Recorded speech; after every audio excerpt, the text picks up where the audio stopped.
Admiral Kethavar stood before the massive holographic display in the command center of the Galactic Coalition's flagship, watching the blue-green planet slowly rotate below them. Earth. Such a small, insignificant world compared to the mighty empire worlds of the Coalition. Yet this tiny planet had defied 3 separate invasion attempts, each one ending in complete disaster. The tall, reptilian admiral's scales shifted from deep purple to angry red as he reviewed the reports. 17 different species had tried to claim this world. None had succeeded.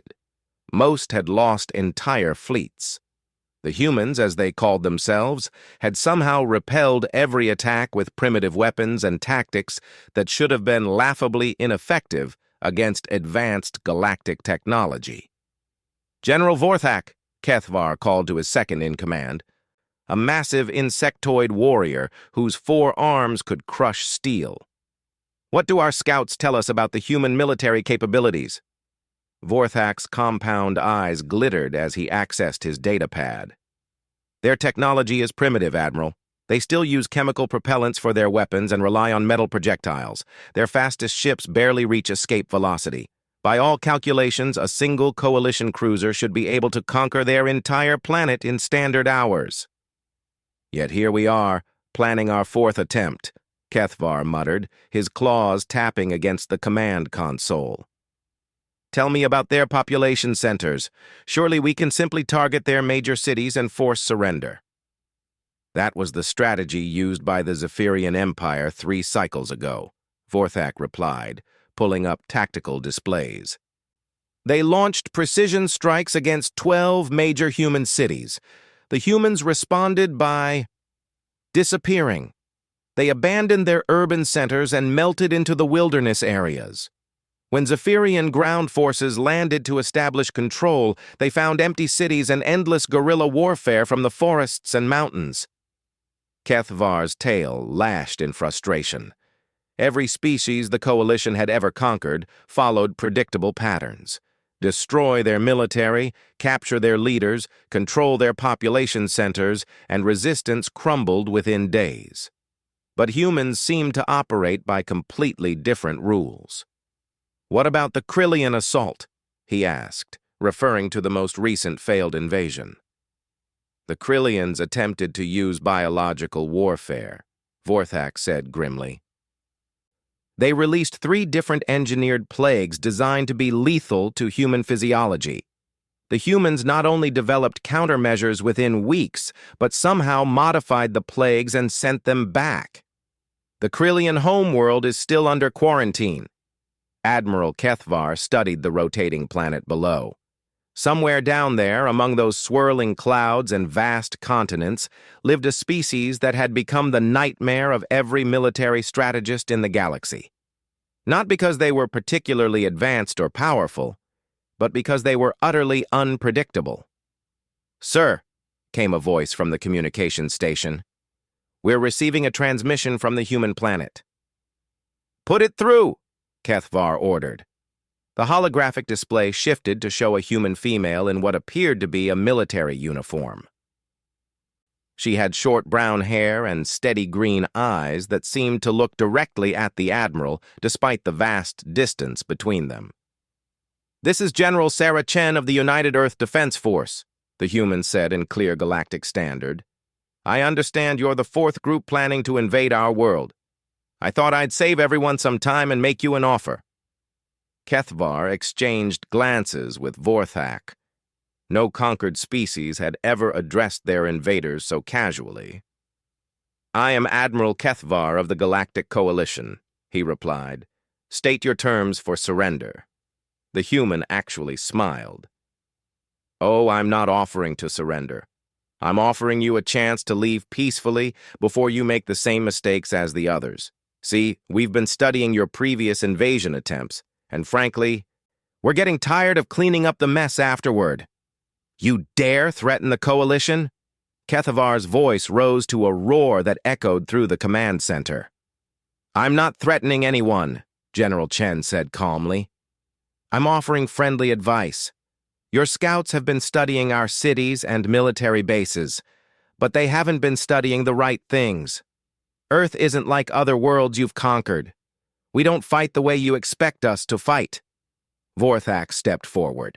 Human, your primitive weapons cannot penetrate our shields. Your chemical rockets cannot catch our ships.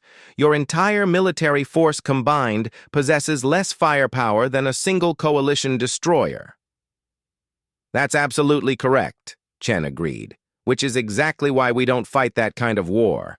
Tell me, General, have your scouts explored our wilderness areas? Our jungles, forests, deserts, mountain ranges? Have they studied what lives there? Wild animals and scattered human settlements, Vorthak replied dismissively. Nothing of military significance. Chen's smile widened. That's what the others thought too. Admiral, I'm going to make you a proposition. Send a small scouting force into one of our jungle regions, just a handful of your best soldiers. If they can survive 72 hours and report back what they find, we'll consider surrendering without a fight. Kethvar's scales rippled with confusion. And if they succeed? Then you'll have proven that humans are as weak as you think we are, Chen said. But Admiral, I should warn you, we've made this same offer to 3 other invasion forces. None of them took us up on it.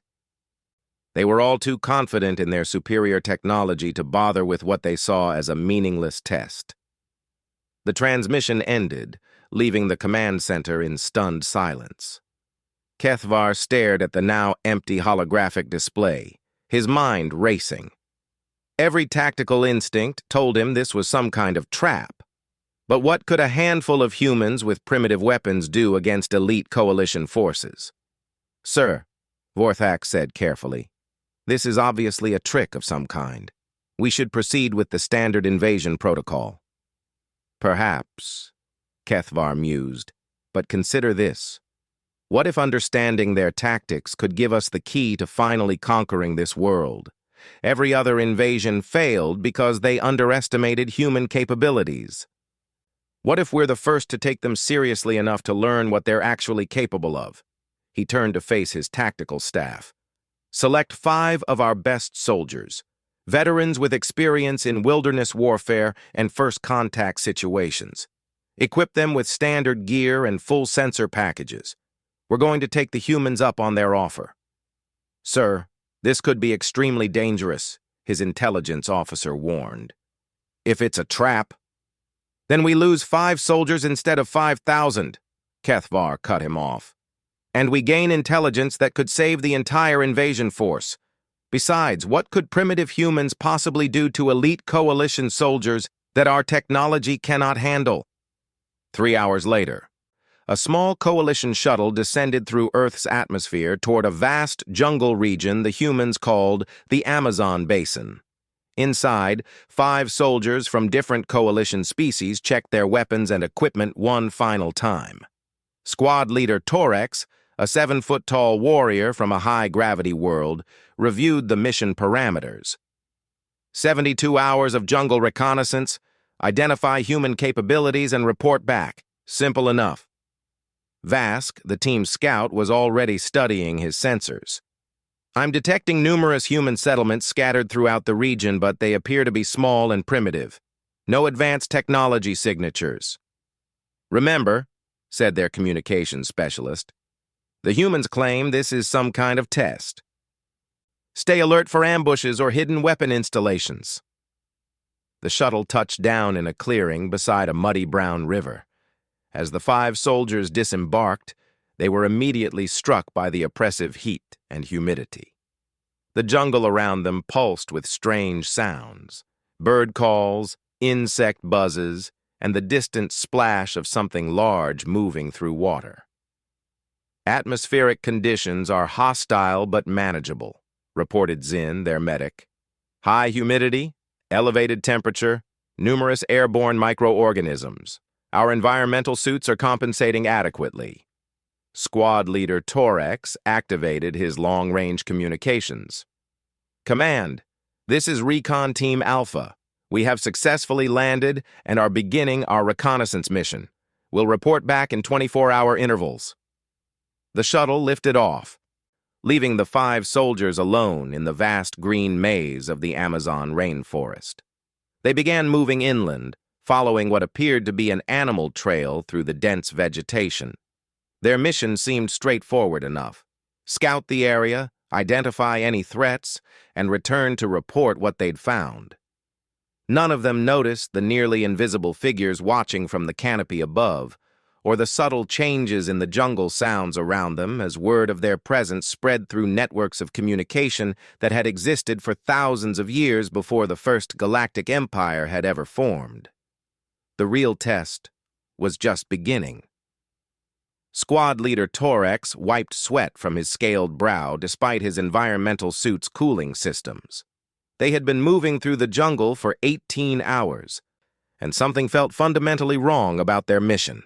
His team was supposed to be the elite of the Coalition forces, trained in every form of warfare known to the galaxy. Yet the Amazon rainforest was proving more challenging than any battlefield they had ever encountered. "Sir," Vask called from his position as point scout, "I'm getting some unusual readings on my sensors. There are definitely humans in this area, but they're not showing up where they should be." Torx frowned and checked his own equipment. The sensors should have been able to detect human body heat, movement, and technology from miles away.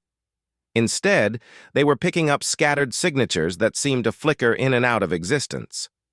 "Define unusual readings," he commanded.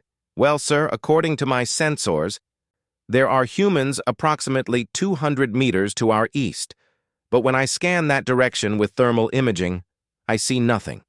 Then 5 minutes later, the sensors detect humans to our west, but again, visual confirmation is impossible through this vegetation." Zinn, their medic, looked up from his own scanner. "I'm detecting elevated stress indicators in all our biometrics.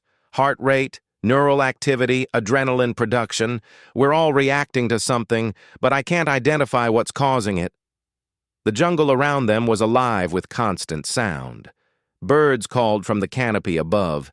Insects hummed and buzzed, water dripped from leaves, and somewhere in the distance, they could hear the calls of what sounded like large primates. But underneath all these natural sounds, there was something else, a rhythm that seemed almost deliberate.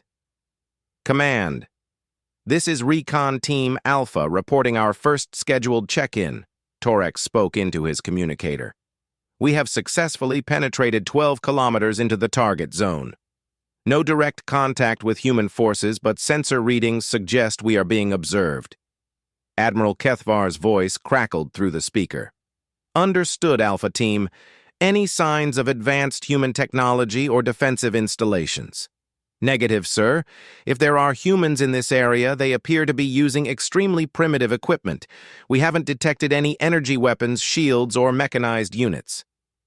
"Maintain your current course and continue reconnaissance. Report back in 24 hours. As Torx closed the communication channel, he noticed that the jungle had gone completely silent. No bird calls, no insect sounds, nothing.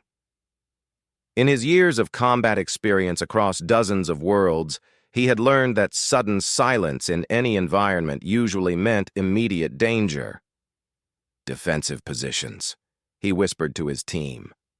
The 5 soldiers quickly arranged themselves in a combat formation, weapons ready, scanning in all directions. Their advanced armor and personal shields should have made them nearly invulnerable to any primitive weapons the humans might possess. The silence stretched on for what felt like hours, but was probably only minutes. Then, gradually, the normal jungle sounds resumed. Birds began calling again, insects resumed their buzzing, and the constant drip of moisture from the canopy above continued. "False alarm," reported their heavy weapons specialist Brock. "Whatever spooked the local wildlife has moved on." But Torx wasn't convinced. Something about that silence had felt different. Not like animals fleeing from a predator, but like they were deliberately staying quiet for a specific purpose. As they resumed their march through the jungle, Vask noticed something that made him call for another halt. "Sir, you need to see this." He was pointing at a tree approximately 50 meters ahead of them. At first glance, it looked like any of the hundreds of other massive trees they had passed, but when Torex looked more carefully, he could see that something was different about its trunk. "What am I looking at?" he asked.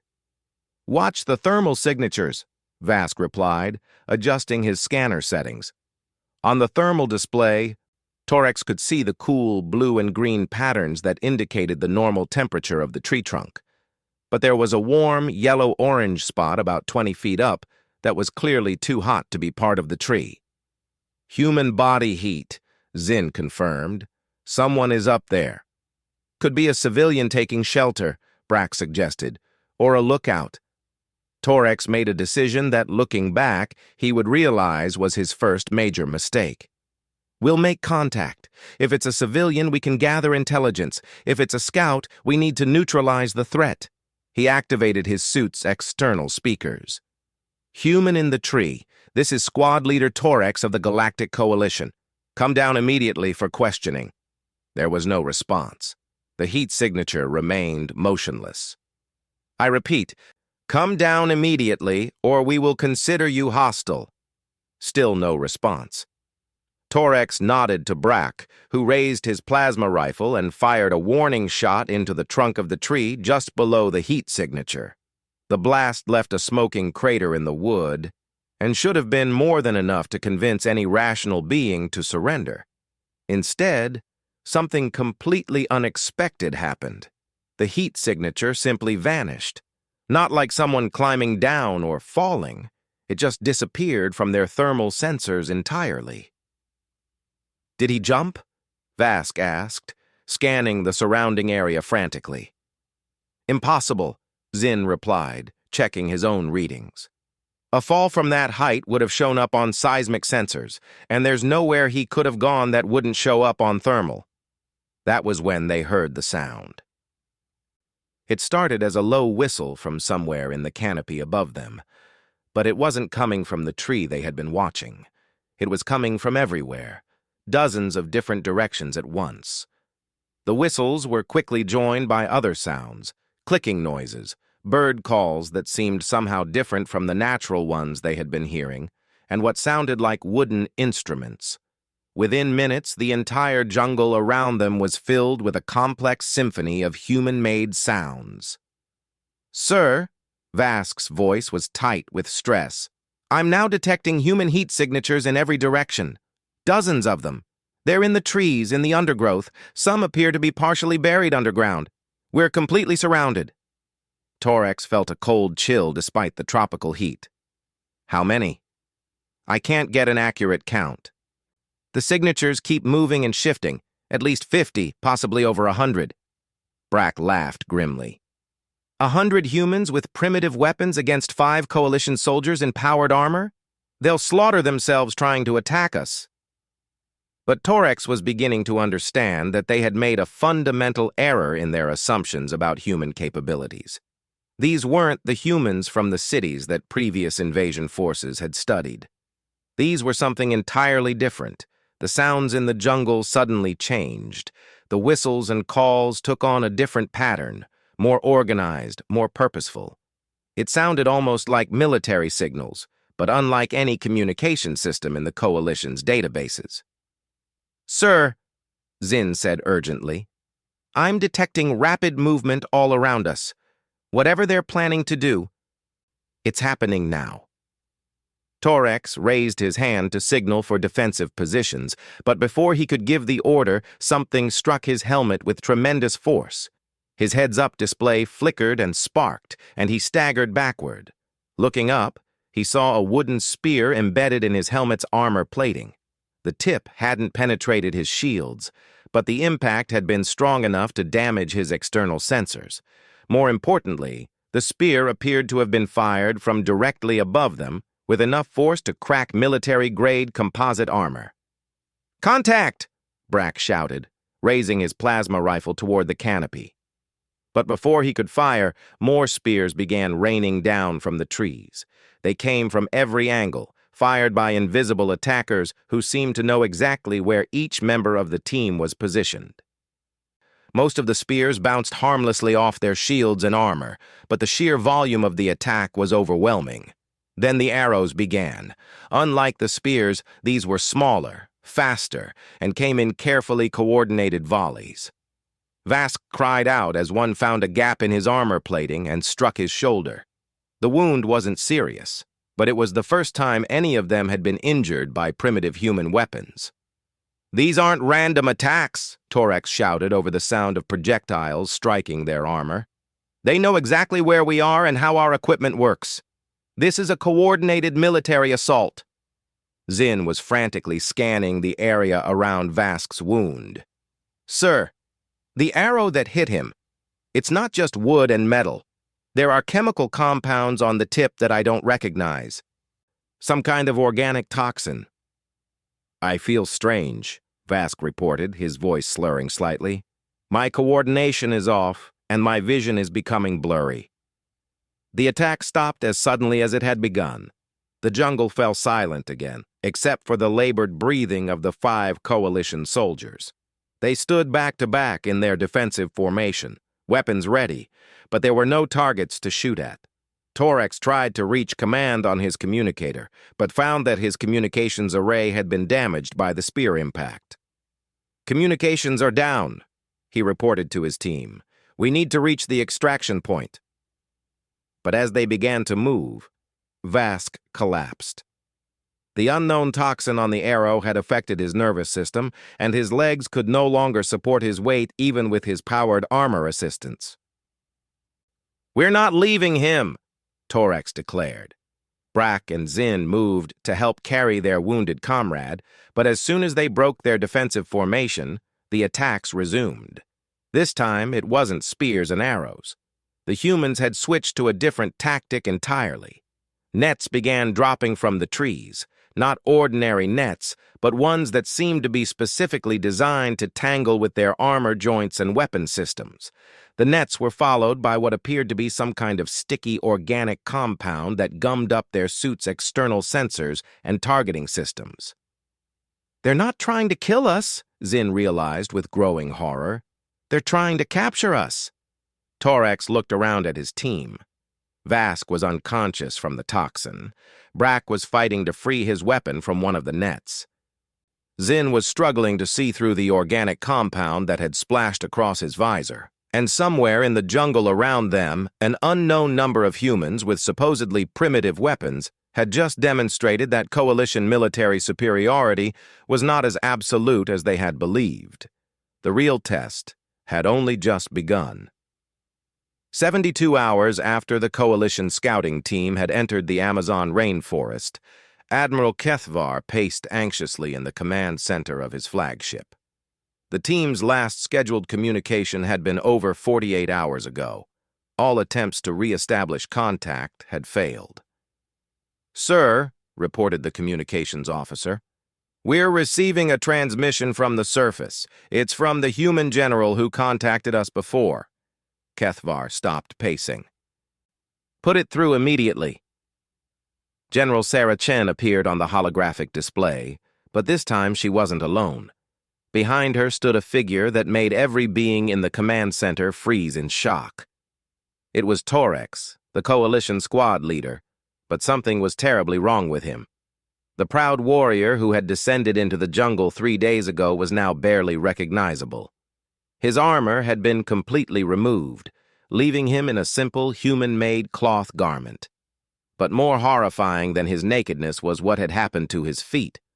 Where his legs should have ended in the powerful clawed appendages typical of his species, there were now only bandaged stumps. "Admiral Kethvar," General Chen said calmly, "I believe you were expecting a report from your scouting team." "What have you done to him?" Kethvar roared, his scales flashing bright red with rage. "We've taught him about human capabilities," Chen replied. "Squad Leader Torex, would you like to give your report?" Torex looked directly into the camera, his eyes haunted, but his voice steady. "Admiral, I must inform you that our intelligence about human military capabilities was catastrophically wrong.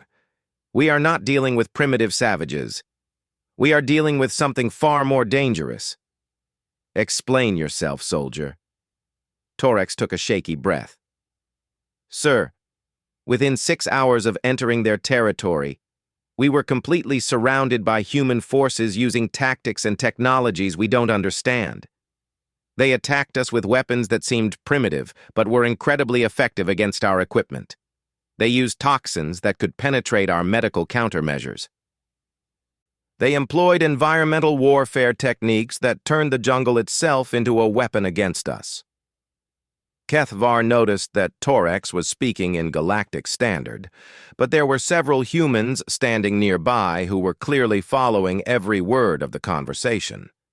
How do they understand our language? They've been monitoring all our communication since we arrived, Torex explained. But more than that, sir, they knew we were coming.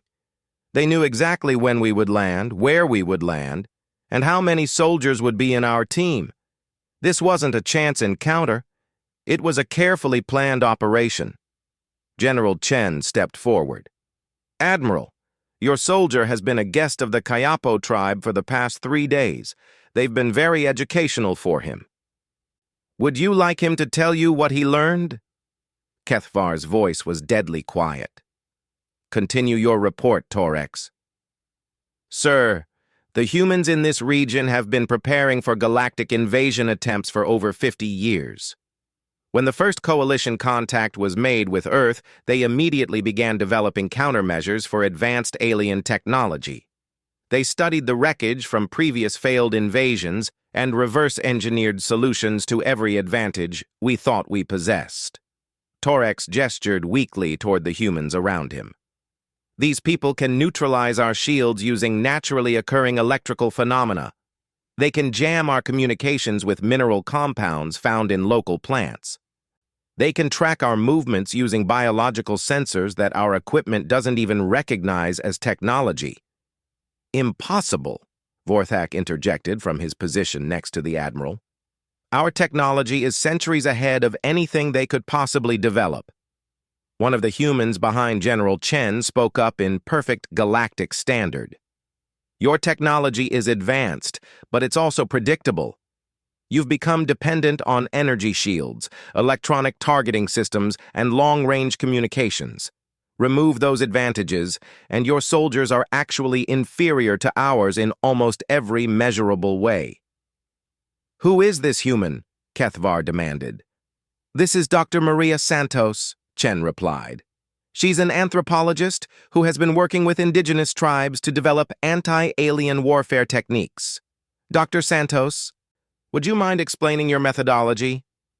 Dr. Santos stepped forward, and Kethvar noticed she was wearing what appeared to be primitive clothing and decorative items, but she moved with the confidence of someone completely comfortable in this environment. Admiral, your species and others in the Coalition have spent thousands of years developing advanced technology, but you've lost touch with fundamental survival skills. You can't navigate without electronic instruments, you can't hunt without energy weapons, you can't even drink water without purification systems. She gestured toward Torex. Your soldier here is a proud warrior from a high-gravity world, trained in combat since childhood. But after 2 days in our jungle, he couldn't find food, couldn't find safe water, couldn't identify which plants were poisonous, and couldn't move silently enough to avoid detection by our scouts. He was helpless. What about his feet? Kethvar asked grimly. Dr. Santos's expression didn't change. Your soldier stepped in a trap designed to catch large jungle cats. The indigenous people here have been using similar traps for hundreds of years. His advanced armor couldn't detect it because it's made entirely from natural materials that don't register on your sensors. Torex spoke up again. Sir, they removed my feet to treat the infections that resulted from the trap injuries. Their jungle medicine is actually superior to our medical technology for treating certain types of wounds. They saved my life. And the rest of your team? Torex's expression grew darker. Vask died from complications related to the toxin exposure.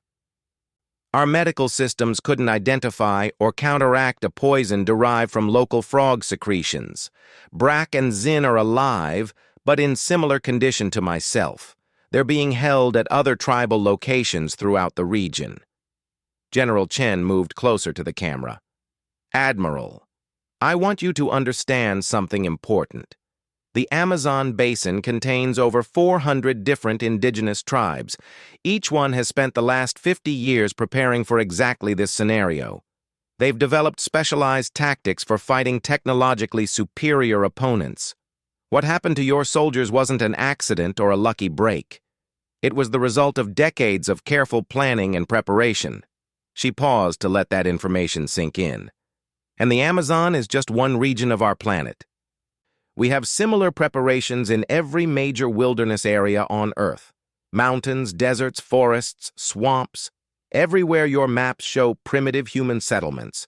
We actually have sophisticated military networks that your technology cannot detect or counter. Kethvar stared at the display, his mind reeling. Everything the Coalition knew about human capabilities was wrong. They hadn't been studying the real defenders of Earth at all. They had been looking at cities and conventional military forces while completely ignoring the true strength of human civilization. "What are your terms?" he asked finally. "Simple," Chen replied.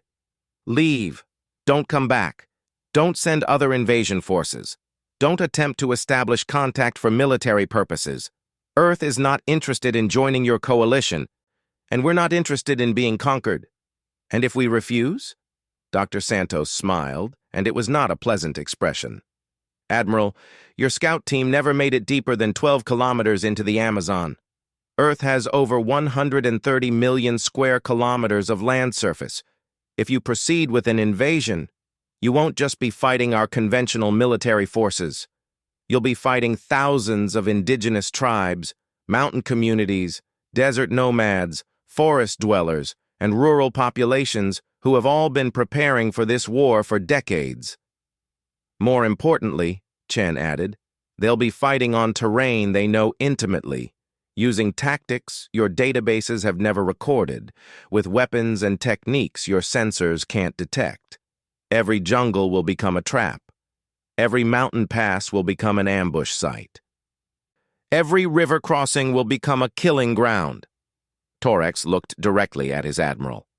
"Sir, I formally recommend immediate withdrawal from this system. We cannot win this war. The humans have turned their entire planet into one massive defensive installation, and we don't even understand how most of it works." Kethvar closed his eyes, feeling the weight of command crushing down on him. 3 other invasion forces had learned this same lesson the hard way. Now he understood why. "Very well," he said finally. "We'll withdraw." "One more thing, Admiral," General Chen said as the transmission was about to end. "We'll be returning your surviving soldiers to you, but they'll be carrying a message for the rest of the galaxy. Any species that comes to Earth with hostile intentions will face the same fate. We've been studying galactic military doctrine for 50 years now. We know how all of you fight, and we've developed countermeasures for your tactics as well." The transmission ended, leaving the command center in stunned silence. Admiral Kethvar stared at the empty holographic display, understanding finally why Earth had become known throughout the galaxy as the graveyard of empires. 3 days later, a human shuttle approached the Coalition flagship. It carried 4 Coalition soldiers, 3 alive but permanently crippled, and 1 body. All of them bore evidence of their encounter with human capabilities.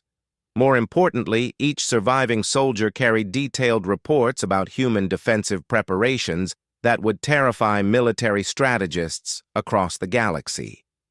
As the Coalition fleet prepared to leave Earth's solar system, Admiral Kethvar transmitted a message to Coalition High Command.